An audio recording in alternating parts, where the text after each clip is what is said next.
DPRK एक ऐसा country जहां राज करती है दुनिया की सबसे खतरनाक डिक्टेटरशिप।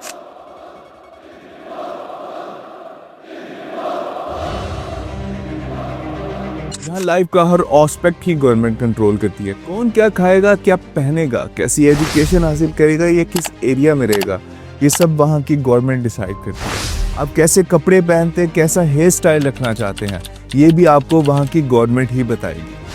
एक रैंडम टाइम में आपके मोबाइल का ऑपरेटिंग सिस्टम कुछ स्क्रीनशॉट लेगा और वो स्क्रीनशॉट सेंड कर दिए जाएंगे गवर्नमेंट की डेटाबेस, ताकि गवर्नमेंट हर टाइम और हर तरह से एक एक आदमी पे नजर रख सके। और यहाँ पे लॉ इम्प्लीमेंट होता है on the basis of guilt by association, जिसका मतलब है कि अगर एक फैमिली के किसी भी मेंबर ने क्राइम किया है तो उसकी सजा उसकी पूरी फैमिली को दी जाएगी। और ये मुल्क कोई और नहीं, DPRK stand for democratic people Republic of Korea, जिसको आम अल्फाज में आप नॉर्थ कोरिया के नाम से जानते हैं। और जो डिक्टेटर इस मुल्क पे राज करता है उसका नाम है किम जोंग उन। है कि किम जोंग उन एक कार्टून कैरेक्टर्स जैसे हैं, जैसे कि डॉक्टर इविल विलन।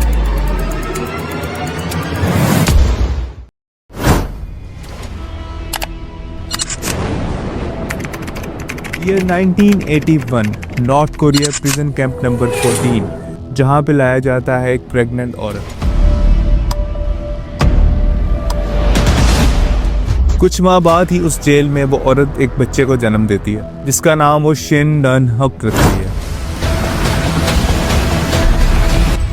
जिस प्रिजन कैंप में शिन और उसकी मां को रखा गया, वहां तकरीबन 22,000 कैदी और भी मौजूद थे। और अगर बात की जाए वहाँ के रूल्स की, तो रूल्स बहुत ही सिंपल थे। अगर कोई कैदी भागने की कोशिश करता और पकड़ा जाता है तो उसको शूट एट द साइट का ऑर्डर था। और अगर कोई कैदी किसी को भागने की प्लानिंग करते हुए सुनता है और रिपोर्ट नहीं करता तो उसकी सजा भी सजाए मौत थी। एक शाम शिन अपनी माँ और भाई को भागने की प्लानिंग करते हुए सुनता है और वो रिपोर्ट करता है वहाँ पे मौजूद गार्ड्स को।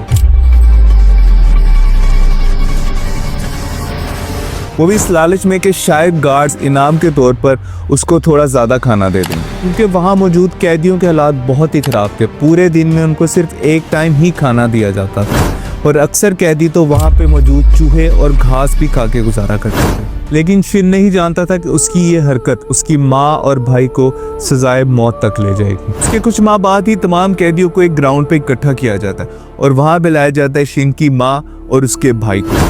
उनको सरेआम गोलियां मारकर मौत की नींद सुला दिया जाता है।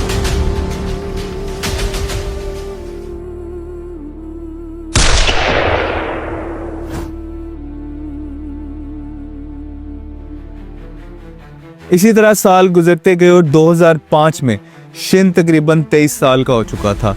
और इतने साल की प्रिजनमेंट और टॉर्चर सहने के बाद शिन फैसला करता है वहां से भागने। और वो किसी तरह गार्ड से बचते बचाते उस प्रिजन कैंप से भागने में कामयाब भी हो जाता है। वो बॉर्डर क्रॉस करके पहुंच जाता है चाइना, और चाइना से आगे साउथ कोरिया भागने में भी कामयाब हो जाता है। Later on Shin south Korea में ह्यूमन राइट्स एडवोकेट बनते हैं और वो पूरी आप बीती अपनी किताब एस्केप फ्रॉम कैंप 14 में बयान करते हैं, जो कि आप खुद भी इंटरनेट पे रीड कर सकते हैं। What the prison camp was like, hell. It's the only way I can describe it. I wanted to do this even if I got caught or to be beaten to death. It's not just the one story. ऐसी कई stories आप north Korea में daily basis पे observe कर सकते हैं। So let's have a look on their daily lives, जिससे आपको भी अंदाजा होगा कि नॉर्थ कोरिया में लोग ऐसी डिक्टेटरशिप में अपनी जिंदगी आखिर कैसे गुजारें। नॉर्थ कोरिया की पॉपुलेशन तकरीबन 2.5 करोड़ है, और अगर आप इसको मैप पे देखेंगे तो ये सिचुएटेड है जस्ट अबव साउथ कोरिया और इसकी वेस्ट अटैच होती है चाइना से।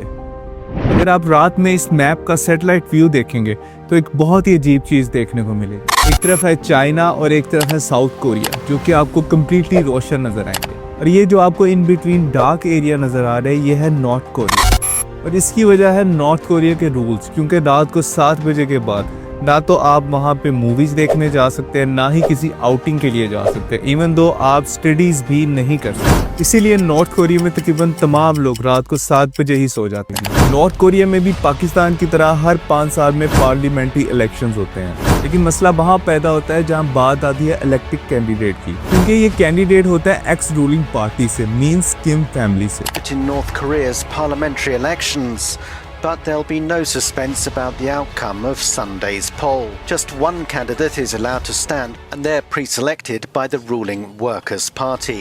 नॉर्थ कोरिया में किम फैमिली को देवताओं की तरह मनवाया जाता है, इसलिए आप किसी भी इलेक्टेड कैंडिडेट्स के अगेंस्ट वोट करने का सोच भी नहीं सकते।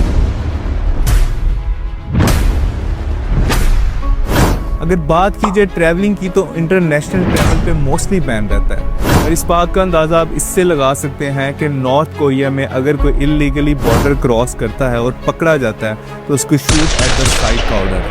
और इंटरनेशनल ट्रैवल तो छोड़े, नॉर्थ कोरिया में एक सिटी से दूसरे सिटी जाने के लिए भी गवर्नमेंट को पहले इन्फॉर्म करना पड़ता है और डिटेल रीजनिंग देनी पड़ती है कि दूसरे सिटी जाने का आखिर मकसद क्या है। बात करते हैं स्कूलिंग की, तो स्कूल जाना हर बच्चे के लिए कंपलसरी है। स्कूल में एजुकेशन तो फ्री है, लेकिन आपके बच्चे का फ्यूचर आपका पैसा डिसाइड करेगा। जो पेरेंट्स टीचर को जितनी ज़्यादा रिश्वत देंगे, उनके बच्चे को उतनी ही ज़्यादा तवज्जो मिलेगी। तो जब बात आती है एंटरटेनमेंट की, तो एंटरटेनमेंट को रिलेट किया जाता है टीवी शोज़, मूवीज़ और सोशल मीडिया वगैरह। बच्चों के लिए कार्टून्स और एडल्ट्स के लिए डिफरेंट टीवी शोज़ और न्यूज़ चैनल्स, जिन पे सारा दिन गवर्नमेंट की तारीफों के पुल बांधे जाते हैं।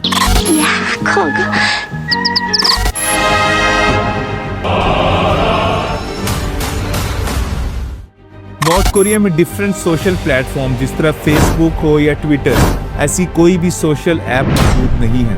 और बात की जाए इंटरनेशनल मूवीज और टीवी शोज की, तो उनको भी देखने पे पाबंदी है। It's not a restriction, it's a law, और लॉ को वायलेट करने वाले को इम्प्रिजनमेंट से लेकर सजाएं तक दी जा सकती है। 18 जैन 2022 में 2 टीनेजर्स को साउथ कोरियन मूवीज देखने और आगे फ्रेंड्स में शेयर करने पर 12 साल की कैद सुना दी। रिलीजन वाइज नॉर्थ कोरिया एक एथिस्ट कंट्री है, और इसके अलावा वहाँ पे कोई भी मजहब प्रैक्टिस या प्रीच करने की आज़ादी बिल्कुल नहीं है। बेसिकली किम फैमिली ही नॉर्थ कोरिया का मजहब बन चुकी है। इनकी पोर्ट्रेट्स और तस्वीर हर घर में रखना लाजमी है। यहाँ पे मैं कोट करूँगा, जनवरी 2020 में हुआ एक ऐसा वाक़या जहाँ नॉर्थ कोरिया में एक औरत ने जलते हुए घर में से अपने दोनों बच्चों को तो बचाया, लेकिन वो अपने सुप्रीम लीडर्स की तस्वीर और पोर्ट्रेट्स बचाने में नाकाम हुई।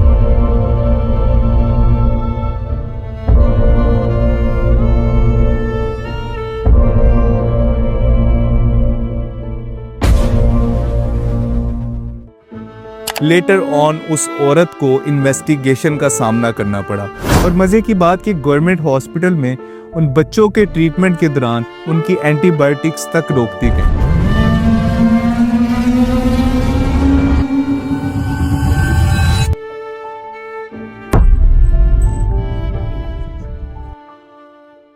किसी भी कौम को तबाह करना हो तो उसका सिंपल फार्मूला है कि वहाँ के रहते लोगों की इकोनॉमिक कंडीशन को इतना डाउन कर दो कि वो 2 वक्त का खाना भी ना खा सके। नॉर्थ कोरिया में कोई भी मर्द अपने घर की इकोनॉमिक कंडीशन को खुद से बेहतर नहीं कर सकता, क्योंकि ना तो वो अपनी मर्जी से जॉब कर सकता है और ना ही कोई बिजनेस कर सकता है। अगर आप नॉर्थ कोरियन मेल हैं तो आपको सिर्फ गवर्नमेंट असाइंड जॉब्स ही करना पड़ेगा।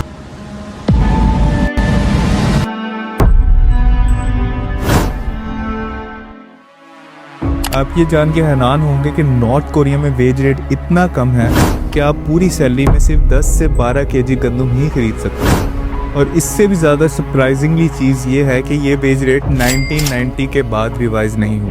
1995 में एक रिपोर्ट सामने आती है जिसमें बताया जाता है कि फ्रॉग्स की पॉपुलेशन नॉर्थ कोरिया में तकरीबन ख़त्म होने वाली है। और रिसर्च के बाद जो फैक्ट सामने आए हैं वो जान के आप भी हैरान हो जाएंगे। नॉर्थ कोरिया में लोग भूख की वजह से मेंढक खाने लगे थे।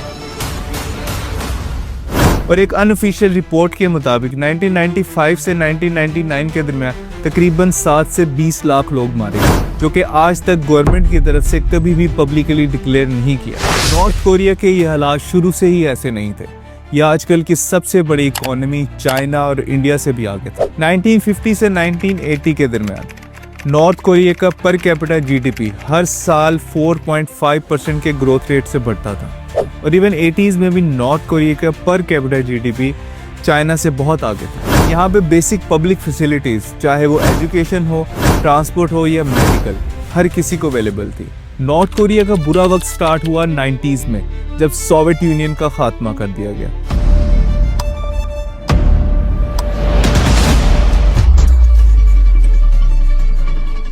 Soviet union basically north Korea को सस्ता खाना और सस्ता ऑयल फराहम करता था और यूएसएसआर के खात्मे के बाद नॉर्थ कोरिया की इकोनॉमी पूरी तरह कोलैप्स कर गई। ऑयल ना होने की वजह से इलेक्ट्रिकल शटडाउन्स और खाना ना होने की वजह से लोग भूखे मरने लगे। जहां इलेक्ट्रिकल शटडाउन्स की वजह से तमाम फैक्ट्रियां बंद हो चुकी थी, तो दूसरी तरफ फ्लड की वजह से तमाम फसलें तबाह हो चुकी थी और लोकल फूड प्रोडक्शन ना होने की वजह से नॉर्थ कोरिया को तारीख के सबसे बड़े फूड क्राइसिस से भी गुजरना पड़ा। 1990 के बाद नॉर्थ कोरिया की इकॉनमी सोवियत यूनियन के खात्मे, फ्लड और ग्लोबल आइसोलेशन के बाद पूरी तरह तबाह हो चुकी थी और दूसरी तरफ गवर्नमेंट असाइन जॉब्स की वजह से लोग इतना भी नहीं कमा पा रहे थे कि 2 टाइम का खाना खा सकें। और इसी वजह से नॉर्थ कोरिया की वुमेन्स घर से निकली और उन्होंने लोकल मार्केट्स में जाके काम करना स्टार्ट किया, क्योंकि गवर्नमेंट की तरफ से उन पर कोई पाबंदी नहीं थी कि वो गवर्नमेंट असाइन जॉब्स ही करें।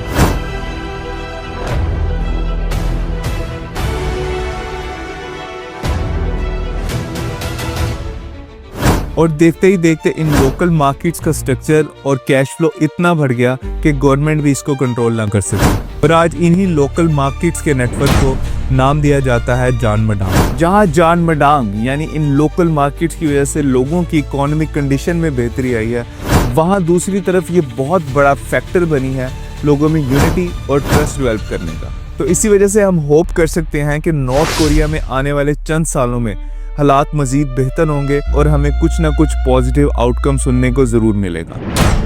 अब नॉर्थ कोरिया के सिनेरियो को देखते हुए हमारे लिए सबसे बड़ा लेसन ये है कि यूनिटी और आज़ादी से बढ़ के इस दुनिया में कोई नेमत नहीं है। कभी भी किसी पॉलिटिकल पार्टी की वजह से अपने दोस्तों, अपने रिलेटिव्स किसी से भी ना लड़ें। यहाँ पे कोई भी पॉलिटिकल पार्टी आपकी हमदर्द नहीं है। तमाम पॉलिटिकल पार्टी सिर्फ आम पब्लिक का यूज़ करती हैं हुकूमत में आने के लिए। सो अपनी यूनिटी, आज़ादी और पर्सनल लाइफ के राइट्स किसी भी पॉलिटिकल पार्टी के हाथ में ना दें, क्योंकि आप कैसा रहना चाहते हैं, कैसा पहनना चाहते हैं, कैसा दिखना चाहते हैं, ये सिर्फ आपकी पर्सनल चॉइस है। So guys, if you find this video worth watching, please do like, share and subscribe my channel और कमेंट्स में ये लाजमी बताइएगा कि नेक्स्ट वीडियो आप किस टॉपिक पे देखना चाहते हैं। तब तक के लिए टेक केयर, अल्लाह हाफिज़।